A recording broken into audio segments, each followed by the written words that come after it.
I'm Steve Trostrom of Misfit Studios, and this is the first episode of what I hope will be many episodes I like to call Misfits on Wargaming. And what we're going to be talking about is everything from how to build terrain, maybe we'll talk about some tactics, and we're also going to be talking about gameplay and the like that's going to be in Misfit Studios' upcoming first ever release of a miniature war game, Aim for the Head.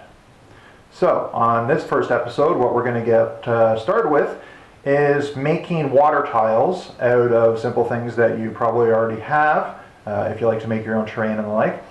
Or, if you don't, things you can easily find in a hobby shop, or as you'll discover, one of my favorite places to go looking for supplies to build things for wargaming, the art shop, and if not the art shop, then your local dollar store. Both of these places are a wealth of supplies that are low cost. You can find stuff that if you go to a hobby shop, it's going to be 2-3 times more expensive, and you might not even be able to find something that quite suits what you're looking for. But you know, one of the benefits of making your own terrain is you get the chance to shop around, look for things that you wouldn't think would be ideal for wargaming, and with a little work, a little ingenuity, you transform it into something that is great functionally and aesthetically on the table. So, like I said, we're going to start off with water tiles. Alright, now that we know what we're going to be building in this first episode of Misfits on Wargaming, which is water tiles, let's look at what we need. Everything with your tiles, whether you're building city tiles, rural tiles, whatever, you need to start with a base. Now, I know in the wargaming community, what's very popular is foam core or pink or blue insulation, the hard stuff. Now, that's all well and good, and the insulation is definitely great if you're building overall huge terrain tiles, or you need something with some depth, some variance of, you know, so you can dig holes in it and the like. But for me, what I prefer for basing things like these water tiles, for trees, for small terrain pieces, is these art canvases. They're made to be painted on. You simply can't beat them. Now, never mind this little bit of black. I was inking something on it earlier. So they come in a plastic wrap. So you can get them at any art store. Just take the plastic off and they're good to go. This one is 12 inches by 12 inches. As you can see, it's perfectly square. When you take the plastic off, because these things are made to be painted on, what they have is tiny grooves across their entire surface, all going in one direction. And that's made to retain the paint, which is fantastic for our purposes. Normally, if you use foam core, it's laminated, it's shiny. Sometimes certain paints will smear across it as you're working.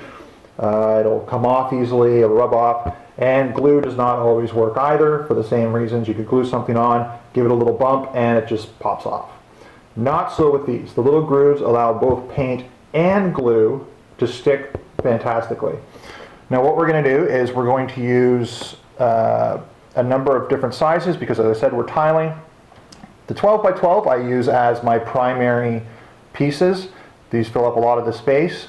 But you also want to edge it. You might want to vary up the form because you don't want a perfectly rectangular water body by putting two of these side by side, and there you go. You know, when do you ever see a lake that's perfectly rectangular? So what I use is some of these 6 by 12s, 6 inches wide, 12 inches long, which just fit on the edge like that. So these will allow you to vary your shape. You can put it there, and it just does the job. Now, I've also got these 6 by 6.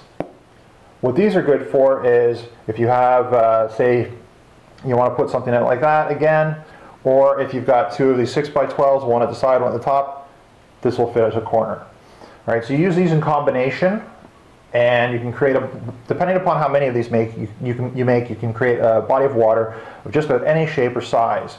Now, it may not seem that way because really you're still stuck with squared off shapes, but the trick is you don't just use these for water. Like, of course, if I wanted this body of water to be this long, but I didn't want it to have, you know, I didn't want it to be two of these 12 by 12s together, so a foot wide and 2 feet long. I just want it to be these 12 inches plus the 6 more, you know, just a little bit shorter, I can do this entirely in water as well, as I would with this.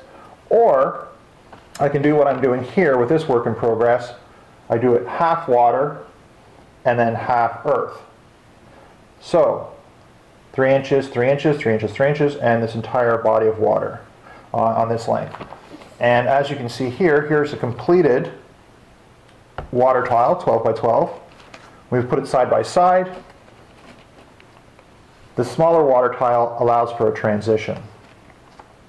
Now I haven't flocked this with grass yet, but what I'm going to do is out of this 3 inches on this edge at the bottom and at the top here, is I'm going to then do 1.5 inches to this edge and put grass on it. That way I can put it on the rest of my terrain and it'll have a very good transition from water to sandy beach to grass, and then have my grass terrain on the outside. And what that looks like when I'm going to be done with it is this tile here. As you can see, we've got 3 inches of water, the 3 inches of earth, which I have then flocked the 1.5 inches to the edge.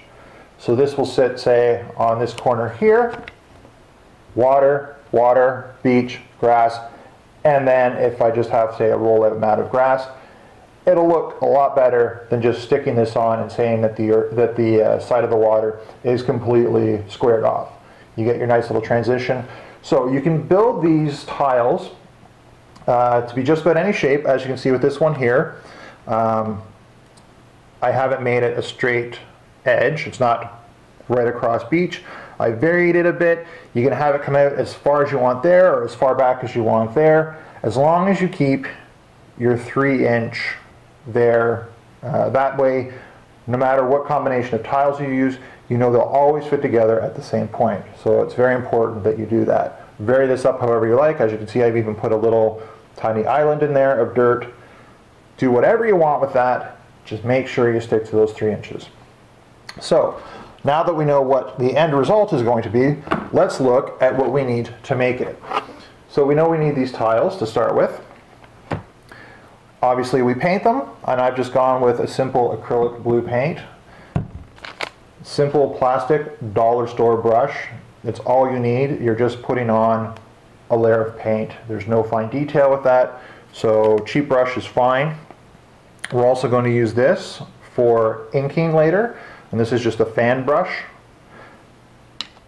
And I've got this little brush here, and I just use that for edging. Any fine details I note that have been missed by the bigger brushes, I'll just go back and I'll fix it up with that. We're also going to use this brown acrylic paint, and this is done for the earth. This black acrylic paint, which I'm going to use for inking. The white glue, just standard white glue, and some sand. We're going to use this to make the cement, the glue cement, which is going to add our water details, like here. These raised portions here that look like white caps, that is made with the glue cement. And that's also what I made these elevated portions of the earth out of here. You know, that's all it is, just let it dry. It's cheaper than using plaster. You're going to paint over it anyways. So you know what, why not go the cheap route? Save yourself some cash. It looks just as good. Cup of water, just something to mix the cement in, something to mix it with. This white tempera, I'm going to use this to put on the white caps. If you don't have that, or if you don't want to use it, just get some white acrylic paint, and you can just use that with a dry brush technique. So we're also going to need some green flocking. There's my shaker, just a reservoir of spare, my palette, and as you saw with the 6x6, I glued some pre-done rocks. This is just made with a woodland scenic kit, a mold, and it's just plaster. I've already painted them. It's simple to find out how to do that, so we're not going to touch on that in this tutorial.